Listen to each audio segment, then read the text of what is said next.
to Columbia. Governor Haley is now at the podium. We are ready to start the news conference with the latest on the situation along the coast. And there's the governor. Got it.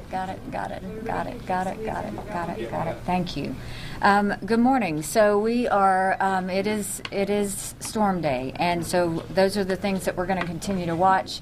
I was on the phone with Governor Scott last night and told him South Carolina was praying for Florida. I was on the phone with Governor McCrory this morning as we were talking about things, and so many of the governors, whether it's Governor Haslam from Tennessee, Governor Hogan, Governor Pence, all of them have called in and offered resources and assistance, and so I want to thank everybody from that standpoint. Before we begin, I think it's important that you get the latest update that we have and the information that we all talked about this morning in our meeting. And so I'm going to turn it over to who I will say for the last time, John Quagliarello, who I will now refer to as Rockstar John. Thank you, Governor. Well, as of 11 o'clock this morning, there is now a hurricane warning in effect for the entire coast of South Carolina, in addition to a storm surge warning in effect for the entire coast of South Carolina. Matthew is still a Category 3 hurricane with winds of 120 miles per hour, and it's currently brushing the east coast of Florida. The latest track from the National Hurricane Center has shifted a little bit closer to the South Carolina coast and a little bit farther north, closer to the Myrtle Beach area as well, so that's some cause for concern. The storm will start working up toward the South Carolina coast tonight. It's expected to move just along, potentially even making landfall somewhere along the South Carolina coast sometime during the day tomorrow, and then start moving away later tomorrow night. So given this track, we have significant concerns in terms of impacts to the state. I think one of the greatest impacts would be the threat for storm surge. Right now, we're looking at the potential for disastrous and life-threatening storm surge inundation along the coast. It's especially true for the central and southern part of the coast, down, across Charleston, down near Beaufort. In a worst-case scenario, if this storm makes landfall, storm surge inundation, so that's how high the water will get above normally dry ground, could be over 8 feet. That is a lot of water. The storm surge is not going to just be at the coast. The storm surge can extend miles inland. So it doesn't matter that you don't have a beachfront home. You could be impacted by the storm surge well inland. You need to be aware of that. In addition, we expect significant damage to coastal structures due to the combination of very high inundation, battering waves, and high tides. Some of the more vulnerable areas, we have Defusky Island, Hilton Head Island, Hunting Island, Folly Beach, Wild Dunes, Edisto Beach, even places like Daniel Island could all be impacted by the storm surge. Roads in and out of barrier islands will become impassable due to the surge. If you don't evacuate now, you will likely become stranded. In addition to the surge threat, heavy rainfall is going to be an issue. For coastal areas, as much as 8 to 14 inches of rainfall is expected, and even as you head in toward the Midlands, we still could see 3 to 6 inches of rain. Because of that, a flash flood watch is in effect, pretty much from Rock Hill down through Aiken and all points east of there. So heavy rainfall is another concern for us that could result in flash flooding. You take a place like downtown Charleston, where you have not only the storm surge coming in, and now you have that heavy rainfall, and we're looking at the potential for deadly flooding on the Charleston Peninsula. We also want to mention the threat of winds. Now with this closer track, we could see sustained hurricane-force winds along the coast. That's going to bring extensive damage to trees. We'll see some structural damage to homes. In addition, even if you live inland, the stronger winds will pose issues to trees, but also to people living in mobile homes, so please be aware of that. And given those strong winds and the likely damage that's to occur, we should expect widespread and potentially long-lasting power outages. So again, we just urge you, if you're in an evacuation zone and have not evacuated, now is the time to do so, and we please urge you to move inland if you can. Thank you. So you've now heard what we discussed this morning, which is the storm, as we hoped it would relieve a little bit of the situation. I think we are seeing that it is getting worse, and so we are looking at major storm surges. We're looking at major winds. We are looking at wet grounds, which could be flood-like, like what we saw last year. And when you have that, you have a lot of falling trees. So there is nothing safe about what's getting ready to happen. This is the last time you will hear my voice when I am asking you to evacuate. We need everybody to consider evacuating it and really take this very seriously. I want to tell you some updates on what we've got going on. As of 9:20, Director Smith and his team closed access to the reverted roads, and so you'll start to see the lanes of I-26 return to normal around midday. They are still going to be manning the traffic points until it gets dangerous, and then at some point we're going to have to get all of our first responders and crews off the road so that they can seek shelter as well.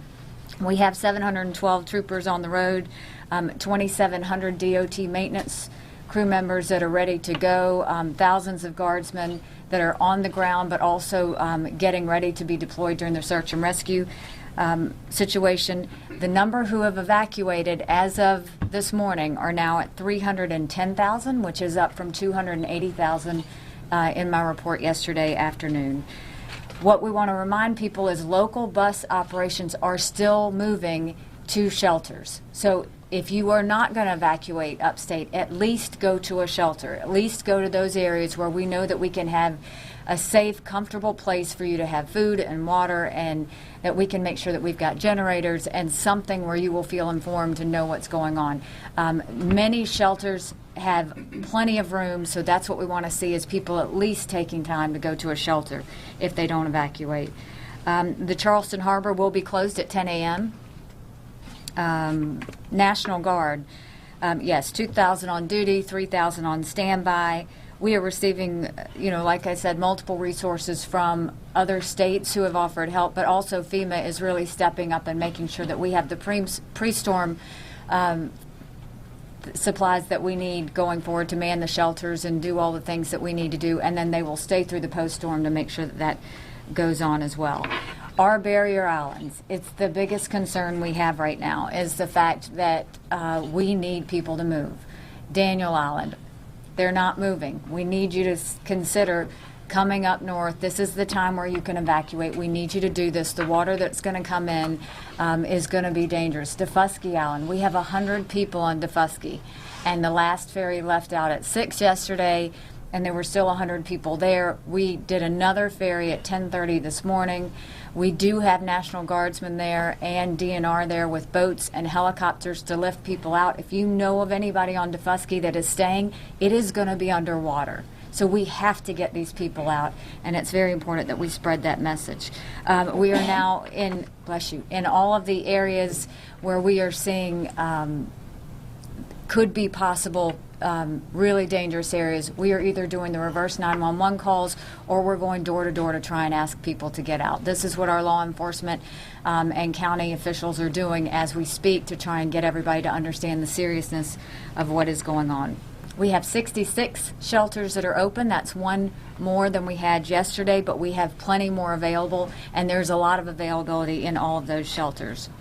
We now currently have 2,882 residents in our shelters, which is up about 500 from yesterday.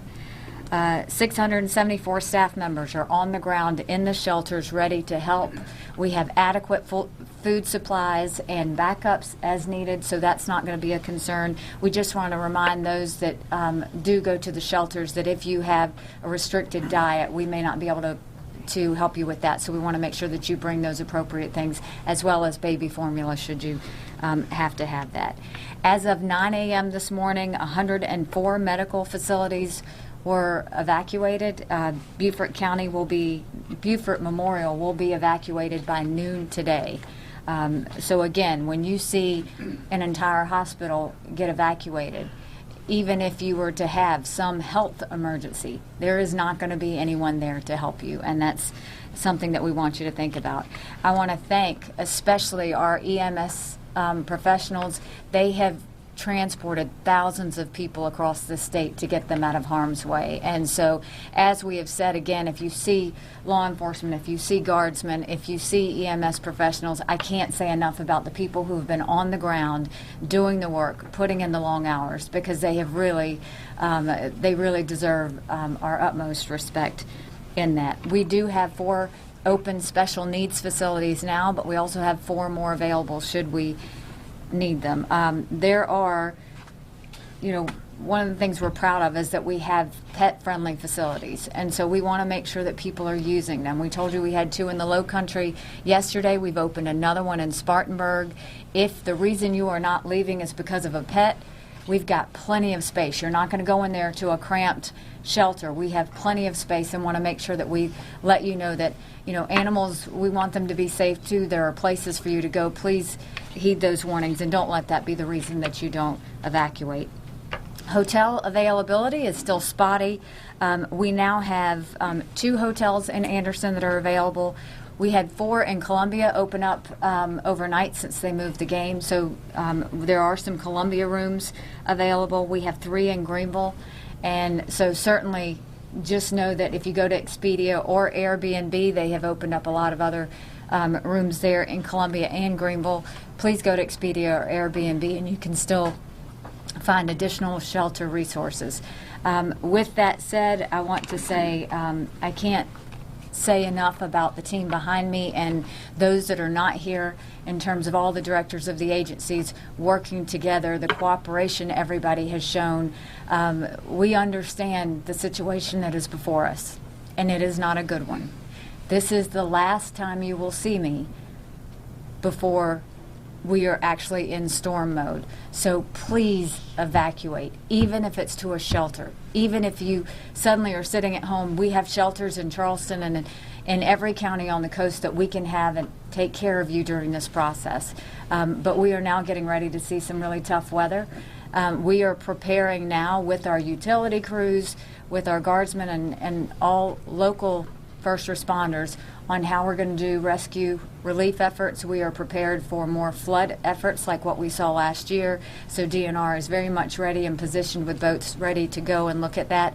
Everybody is already planning on what happens after this storm. I would ask you, if you are even in the Midlands areas, hunker down, stay home. Stay out of this. We're going to see a lot of rain and we're going to see a lot of wind as well. So when you have that much rain, we saw a lot last year where trees come down and it becomes unsafe. So our goal is to try and make sure that we protect all the areas before people get out on the roads. And we just wish everybody Godspeed at this point.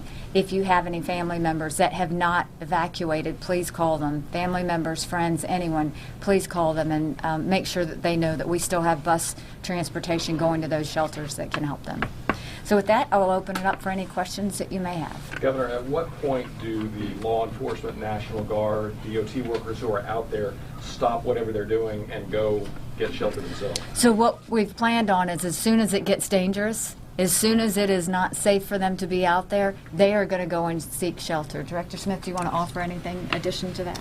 Yes, we will maintain a presence. We will be very visible. But once it gets to the point where the wind, the situations are deteriorating, that's when our officers will seek a place of refuge.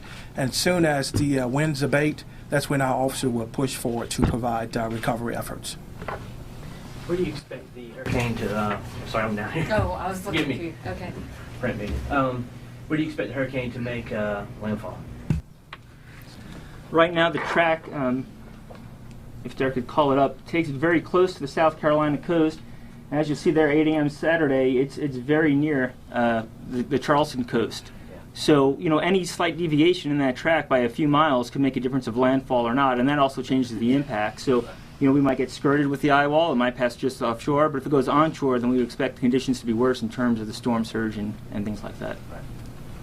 Are those 100 people on Defusky Island being rescued, or what's the situation there? We're trying to convince them to leave. I mean, they're just not leaving. And so when the last ferry left yesterday, our goal is to go out and see who's out there still, who we need to know is out there. And, I can't thank DNR enough and the guardsmen on the ground that are really trying to show them the importance of leaving. So we did do one more ferry today. We haven't gotten the numbers as to how many were on that ferry, but we are going to continue as long as we can to have DNR boats and National Guardsmen there on helicopters to be able to still take them out, because we want to try and do as much as we can. When it's time for people to go back to Charleston, will you be doing lane reversal in the opposite direction? We are going to be planning all of that and have been talking about all of that and how we're going to do it. So we're still in logistics mode. of search and rescue. So those are details that we do have, but that we're not prepared to release yet, just because we want to watch the change of the storm. How do you think of course, we all know now that the football game will be on Sunday. How do you think those 80,000 people might affect any operations to do with this? Really, I think that there are a lot of people who have been talking about the football game. Yeah. My focus has completely been on the storm and completely been on getting people safe and whatnot. And so really, I had one conversation with Coach Tanner yesterday morning, and other than that, we just have not paid attention to the football game. I mean, right now it's just very much about making sure we get people in. You don't think it might impact?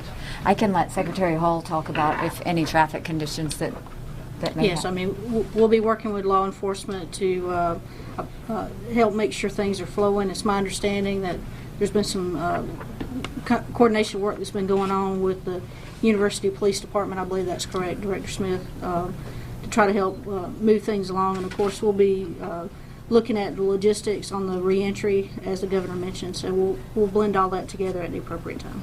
And the main thing is we just can't rely on any state resources for the game. That's been the main thing, is I've got to make sure that I've got them on the ground during the search and rescue time. Governor, you said 310,000 evacuees so far. Do you know the total number of those living in evacuation zones?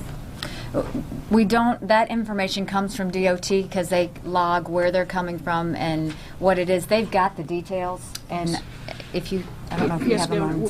Governor. We can provide a little bit of clarity into that number to you afterwards with regards to the routes and where those numbers are coming from, but tying it back to a specific address, we don't have that ability, but we can provide you kind of a regional look at the numbers. Because I'm trying to get an idea of how many people are still on the coast that should have left. So if you look at the number, we always averaged about 500,000 that we wanted to see evacuate. And so what we've seen is 310,000 up until now.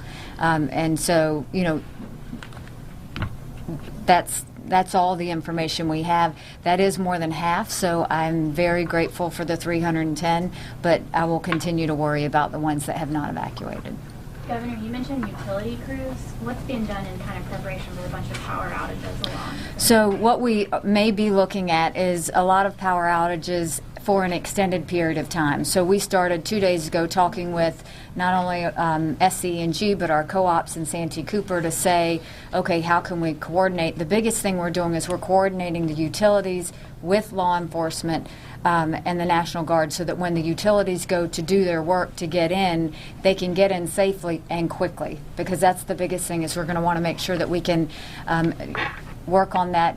Obviously DOT was great last year during the flood with debris removal. We're going to try and work with the counties again to where DOT handles all of the debris removal so that that's consistent, and then we're going to make sure that there's no slowdown from the utility standpoint so that they can get to where they need to get to have their crews start to put things back together. Now that the lane reversal has ended, do we know what traffic is looking like coming out of the coastal? Traffic is light. I personally spoke with the commanders this morning, and on the northern conglomerate in Myrtle Beach, traffic was light. In the Beaufort area, I spoke with the commander regarding US 21 and US 278. Traffic was light, and obviously on the lane reversal coming out of Charleston, both sides, the reverted side as well as the westbound lanes, were basically light. Which we would like to see heavier at this point. And so hoping after this press conference, people will be encouraged to go and fill those roads up while we can before the storm hits. Do we have an idea where the Beaufort Memorial Hospital evacuees ended up? So to multiple places. Yeah, I do have. Do you have it? Okay. Yeah. Late breaking. Good. Yes, so we had to obviously match people up, find beds available, and so patients from Beaufort Memorial ended up going to Aiken, Anderson, Dillon, and Cheraw. So it's a very coordinated effort, and again, we just appreciate everybody's cooperation. And have there been any dam inspections ahead of this? What's going on with the dam situation? There have not been any specific inspections by DHEC. What we've been doing is getting the owners to do inspections and get their engineers out to do inspections. So we are planning a robust response effort. We've called for additional engineering resources from the Army Corps, put in that request this morning. We put in a request for an aid from the Homeland Security Division that helped us a year ago.